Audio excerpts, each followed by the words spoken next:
Du Père et du Fils et du Saint-Esprit. Amen. Nous sommes toujours dans la 4e semaine de Pâques.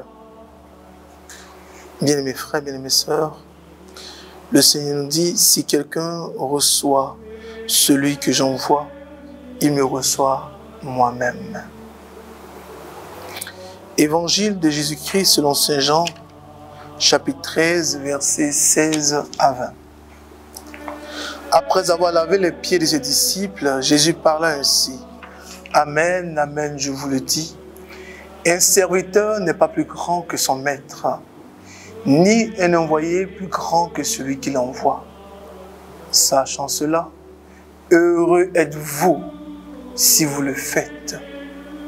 Ce n'est pas de vous tous que je parle. Moi, je sais quels sont ceux que j'ai choisis. Mais il faut que s'accomplisse l'Écriture. Celui qui mange le pain avec moi m'a frappé du talon. Je vous dis ces choses dès maintenant, avant qu'elles n'arrivent. Alors, lorsqu'elles arriveront, vous croirez en moi. Je suis. Amen, amen, je vous le dis. Si quelqu'un reçoit celui qui m'envoie, il me reçoit moi-même. Et celui qui me reçoit, reçoit celui qui m'a envoyé. Parole du Seigneur notre Dieu. Bien-aimés frères, bien-aimées sœurs, le Seigneur nous appelle ce jeudi à comprendre le sens du serviteur. Si nous le recevons, nous recevons le Père qui l'a envoyé. Le serviteur n'est pas plus grand que son maître, ni un envoyé plus grand que celui qui l'envoie. Sachant cela, heureux êtes-vous si vous le faites. Le Seigneur estime que nous devons être heureux si nous sommes de vrais serviteurs, si nous sommes de bons serviteurs, si nous sommes des serviteurs loyaux. Le serviteur est celui qui doit accepter qu'on exige beaucoup de lui sans considération de sa personne. Est-ce que nous les chrétiens, est-ce que nous sommes arrivés à ce niveau? Le serviteur est celui qui ne doit rien attendre en retour. Est-ce que nous avons gravi ce niveau, nous sommes passés par ce niveau? Le serviteur est celui qui ne doit pas juger. Nous devons y travailler.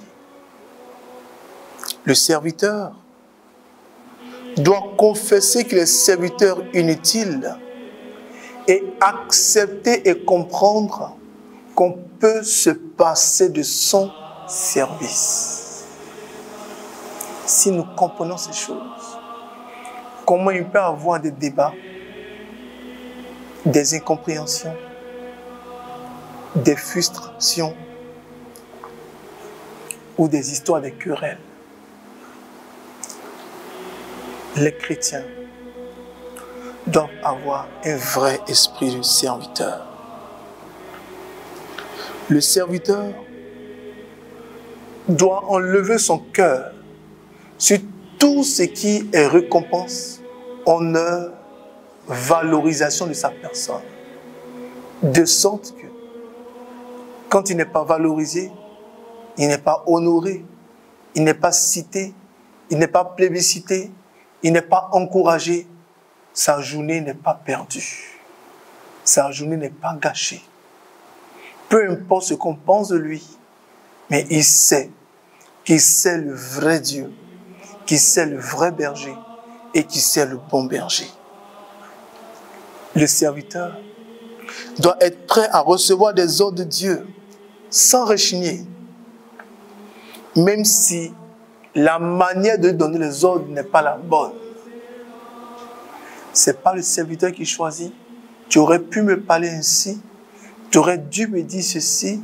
Il est même écrit dans la Bible, si tu veux faire des reproches à ton frère, prends ton frère à gauche, parle-lui d'abord. Le serviteur, on lui parle comme on veut.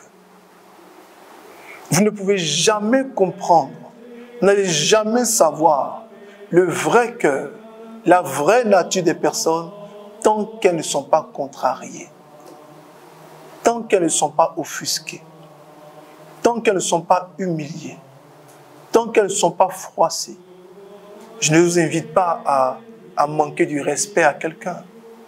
Mais le chrétien, comme le dit Saint Padre Pio, doit avoir un humble sentiment de lui-même et demander la grâce au Seigneur d'avoir la tranquillité de l'âme, quelles que soient les situations de tribulation qu'il traverse.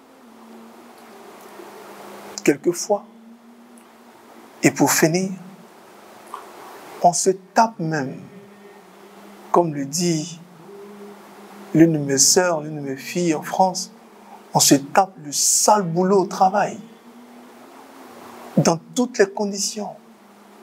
Mais il nous est difficile de respecter quelque chose qu'on dit en paroisse, de respecter quelque chose qu'un père nous dit, de respecter quelque chose qu'on nous dit en association. Mais souvent au travail, on ne dort pas, on ne se repose pas. Même dans cette situation, télétravail, on fait tout, on s'excuse, on notifie qu'on se déplace, on notifie qu'on va être absent, on a une course à faire.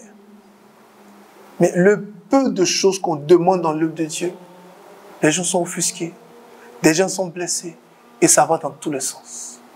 Aujourd'hui, voici ma conclusion. Quel genre de serviteurs sommes-nous? Des serviteurs intéressés? Des serviteurs désintéressés? Des serviteurs selon nous-mêmes, selon notre conception? Ou des serviteurs selon le cœur de Dieu? Prions le Seigneur qu'il fasse de nous des serviteurs selon son cœur, des serviteurs selon sa volonté, et que Dieu, dans sa grâce, nous garde et nous bénisse. Au nom du Père et du Fils et du Saint-Esprit. Amen. Amen. Amen.